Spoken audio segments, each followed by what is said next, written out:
कुछ देर में डिटेल में ग्लोबल क्यूज डिस्कस करेंगे, लेकिन मेरी नज़र ना सिर्फ और सिर्फ ब्रेंट क्रूड पर रहती है आजकल।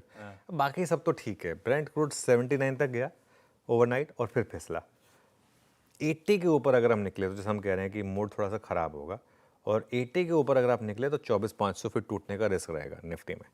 तो इसके लिए इसको आपको क्लोजली वॉच आउट करना है। 70 के नीचे वो थ्रेशोल्ड है। अगर 70 के नीचे आ गए ना, फिर ये मार्केट सरपट दौड़ेगा, क्योंकि मार्केट में बाकी समीकरण सब ठीक है। और अगर 70 के नीचे तो हम 25,200 के ऊपर भी आएंगे। सब बाकी समीकरण ठीक है। मतलब देखिए, आप 3 दिनों से एफआईएस की तो बाइंग चल रही है। अगर आप छोटी ही सही, लेकिन एफआईएस की बाइंग चल रही है ना, उन्होंने कुछ शॉर्ट जोड़े हैं।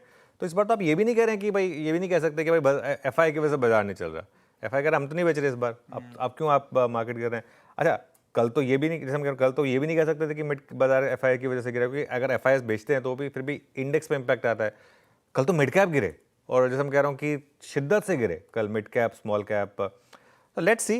अच्छा, आज ना मुझे लग रहा है कि कल की एक वन डे डिक्लाइन के बाद आईटी शायद मैं गलत हो सकता हूँ, लेकिन शायद वापस एक बाजार को थोड़ा सपोर्ट देने की कोशिश करे। कल भी अगर आप देखें तो लोअर लेवल से यहीं पर रिकवरी आ रही थी। ये सबसे स्ट्रांग इंडेक्स है इस समय, और एक छुपने की जगह है। तो यहाँ पर मुझे लग रहा है कि शायद थोड़ा सा मार्केट बाजार को सपोर्ट दे। कल थोड़ा फेड का डिसअपॉइंटमेंट था, इस वजह से आईटी थोड़ा सा नीचे आ गया था। मुझे जो चीज़ खल रही है ना आशीष, वो है बैंक निफ्टी की वीकनेस।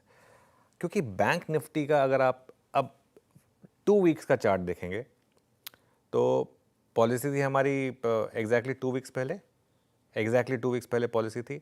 अब हम उन सारे लेवल्स के नीचे आ चुके हैं। मतलब पॉलिसी के बाद की रैली को तो आप भूल ही जाइए। इवन जो उससे पहले वाला लेवल था ना, अब हम वहाँ पर आ गए। ये थोड़ा सा मुझे, क्योंकि हम गए थे 57,000 तक, 57,000 क्रॉस कर लिया था हमने, और अब हम 55,500 के करीब आ गए। मतलब 1,500 पॉइंट हम बैंक निफ्टी पर गिर चुके हैं अपने हाई से।